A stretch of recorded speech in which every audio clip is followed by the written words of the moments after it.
तो friends, polity revision series में आगे बढ़ते हैं और आज हम पढ़ेंगे राष्ट्रीय आपातकाल के बारे में।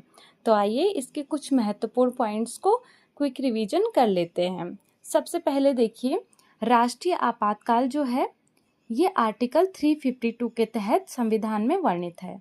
ठीक है, अब इसका आधार देख लीजिए। इसके आधार है युद्ध, बाह्य आक्रमण और सशस्त्र विद्रोह।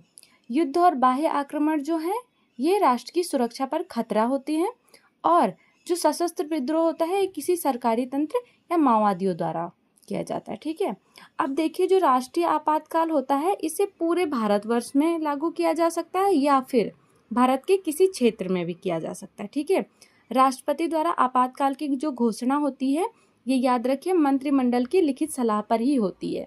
ठीक है, एक चीज, दो तीन चीज और देखिए। जो पहला राष्ट्रीय आपातकाल था वो 1962 से 1968 तक चला था। दूसरा राष्ट्रीय आपातकाल चला था 1971 से 1977 तक, और तीसरा राष्ट्रीय आपातकाल चला था 1975 से 1977 तक। तो 3 बार राष्ट्रीय आपातकाल लग चुका है। अब देखिए राष्ट्रीय आपातकाल पर संसद का क्या नियंत्रण है।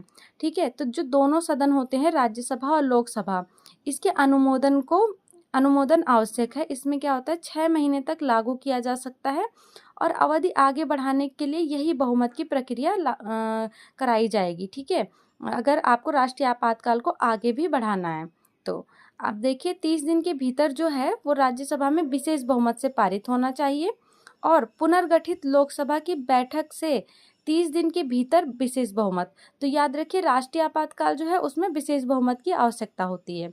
अब देख लेते हैं इसकी समाप्त करने के प्रावधान। तो ये राष्ट्रपति की उद्घोषणा द्वारा किया जाता है।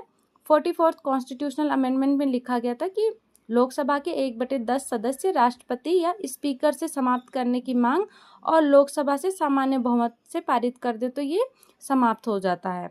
मतलब राष्ट्रपति की उद्घोषणा आवश्यक है। अब देखिए संघीय शासन पर इसका क्या प्रभाव पड़ता है।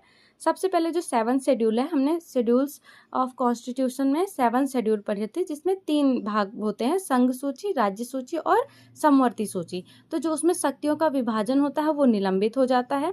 ठीक है, जो संघ होता है वो राज्य सूची पर नियम बना सकता है और अध्यादेश राष्ट्रपति द्वारा जारी किया जा सकता है। और साथ में एक पॉइंट और देखिए, इसमें है कि राज्य विधानसभा बनी रहेगी लेकिन वो संघ के अधीन कार्य करेगी। ये सभी आपका राष्ट्रीय आपातकाल के अंतर्गत है। ठीक है, आइए कुछ और पॉइंट्स देख लेते हैं एक बार, फिर ये टॉपिक आपका कंप्लीट हो जाएगा। अब देखिए मूल अधिकारों के प्रभाव में क्या क्या होता है।